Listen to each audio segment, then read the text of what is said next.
Good afternoon, everyone. It's January 3rd of 2019. And I was actually just looking at Drudge Report, as I usually do, just checking it throughout the day. And just to see what's going on around the world and how the current state of affairs are. And I come across this as their headline title. You can see U.S. issues travel warning. So it looks like it might have something to do with China here, and the stocks are plunging, and looks like Apple's blaming China, but the U.S. is issuing a travel warning, and it looks like it's going out to China. It's China Travel Advisory Alert. Looks like it's been issued by the U.S. Department of State. Looks like it's a level 2 exercise increased caution alert. So essentially what they're trying to say is you'll have to increase the amount of caution, possibly double check, make sure you get your proper tickets and your proper paperwork, your passport, all the necessary documents to prove who you say you are and where you are going. And looks like what they've got written here is that, like I said, they're asking you to increase, exercise increased caution there. But here's the interesting bit. In China, due to arbitrary enforcement of local laws, as well as special restrictions on dual U.S.-Chinese nationals. Arbitrary enforcement of local laws. That's kind of interesting, because that'll make you think, what's going on here? Are they kind of taking jaywalking a bit too seriously? I don't know. What do you mean by arbitrary enforcement of local laws? Are they going a bit more harsh on those who are coming from Canada, from the U.S.? Or are they starting to discriminate? I don't know. But let's read on here. So it says Chinese authorities have asserted broad authority to prohibit U.S. citizens from leaving China by using exit bans, sometimes keeping U.S. citizens in China for years. Years. Do you hear that? Exit bans. They're preventing people from leaving the country. Can you, wow. China's using exit bans coercively. So, wow, they're actually trying to prevent you from leaving the country. They're not even going to let you. They might just hold you on some random reason. They could, be like, oh, well, your passport wasn't marked off at checkpoint 1, so therefore we're going to keep you to make sure we know who you are, but we're going to keep you in the country until we're able to figure this out. Meanwhile, they're not bothering to figure it out, and they're just basically going to hold you there because, oh my God, I don't even know what's going on here. This is pretty crazy. It looks like what they're trying to do is actually they're trying to compel U.S. citizens to participate in Chinese government investigations to lure individuals back to China from abroad. They're luring people back. So I guess if you get a piece of mail or a piece of mail from the government there saying, hey, you got to come back to make sure we get the right signatures on your student loans, or to make sure we update your address, for forwarding your mail or something. We need you to come back to fill this out. I don't even know if I'd want to. I'd second guess that, to be honest. And it looks like to aid Chinese authorities in resolving civil disputes in favor of Chinese parties. So I can understand this one, really, that they would want you to come back. So say if there's like a legal case or something. I don't know, because it does say civil disputes. But if it was like a case like an actual, let's say, for example, a murder case, and they're like, well, you were a witness in it, we do need you to come back to the country. I can understand that. But then again, I mean, they could just be luring you by saying that, luring people back in order to just have an exit ban put on you so you won't be able to leave China for years, and then send you into one of those internment camps that they've set up, which is kind of crazy that they have going. But anyways, let's look a bit further down here. So it does look like they're trying to block people from leaving the country. Wow, this is kind of crazy. U.S. citizens may be detained without access to consular services or information about their alleged crime. That's the crazy bit right there. They could block you. They can block you from being able to access the U.S. consulate So you could have an embassy and you won't be able to, talk to them, communicate with them, and you won't be able to know why you're locked up. They could just arbitrarily pull you off the street and say, you're arrested. And you could be like, what's going on? What did I do wrong? They won't say a thing. They will just arrest you and throw away the key. That's crazy. Jesus.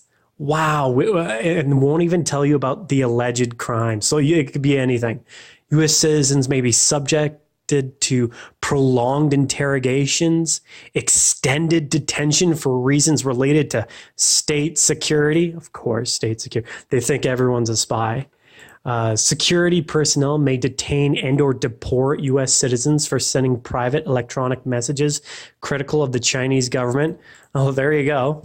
Communism at its best. You can't mock or say anything negative about us. We will, arrest you and send you back. Well, I guess in that case, I guess that would be the best way to avoid that exit ban. Just start texting a bunch of bad stuff about the government.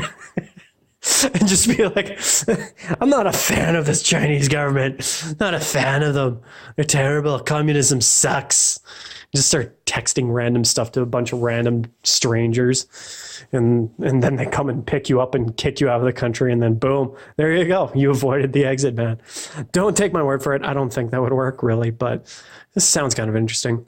Looks like for extra security measures such as security checks and increased levels of police presence are common in the, I'm going to absolutely butcher this. Bear with me. The Xinjiang Uyghur and Tibet autonomous regions. The Xinjiang Uyghur. I'm probably horribly, but I'm doing terrible with that. Anyways, looks like authorities may impose curfews and travel restrictions on short notice. Wow, so you literally could be just fast asleep in your hotel suite, and then they just bust in, arrest you, not telling you what your crime is, what your alleged crime is here, and then just subject you to a prolonged interrogation and asking, why were you sleeping? No, but really, this is kind of crazy stuff when you really get down to it. That's really crazy. And it makes you kind of think about what's the current state of affairs and what's going on between US and China. I mean, we all know that Trump is talking that, they're getting a bad deal, with China. And we know that right now they're running a bit of a deficit in trade. Now, a deficit in trade doesn't necessarily mean a bad thing. But at the same time, it doesn't necessarily mean a good thing either. But it doesn't necessarily mean a bad thing, really. It could just mean we're just exporting more goods from them than we are importing. Like, really, at the end of the day. I mean, it could, again, it doesn't necessarily mean a bad thing. But at the same time, he does have a good point, and there are certain things that China is doing that's actually wrong in the world stage in regards to an economy. Like, for example, China pegs its currency. And any economics professor worth their salt will tell you that essentially what China does is they peg the currency at a certain value. Now, the rest of the other countries around the world, they go based off of the market value of their currency. So what every other country perceives the value of their currency to be is the value of what their currency will be. So if everyone thinks the US dollar is worth, $5, well, they'll say, well, it's worth $5. And that's what the US will go with, is just the market value. Now, the Chinese, on the other hand, what they do is they peg it. So when it's valued at, say, $5, what they'll do is they'll say, well, we're going to just say our currency is worth $1. So they'll undercut their value. And the reason they do this really is to help with economic growth. It's artificially tampering with the marketplace. And I'm not a huge fan of that. I'm not a laissez-faire policymaker, but I'm more of a fan of, at the same time, making sure you do have a bit of that invisible hand of the marketplace at play.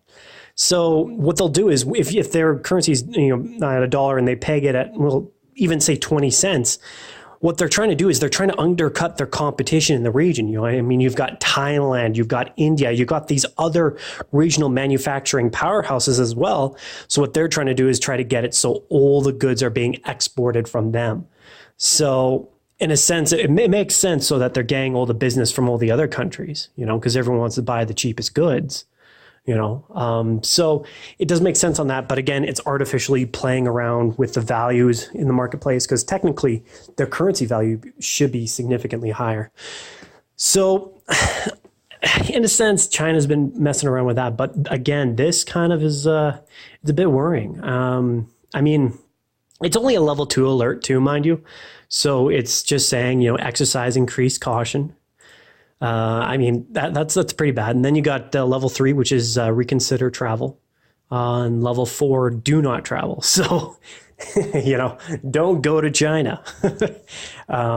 Again, luckily it's not that high. So it's still a level 2, but not that far off from level 4 either. I mean, it's already working its way there. And I mean, with the US putting this out, what will now be the consequences of this decision?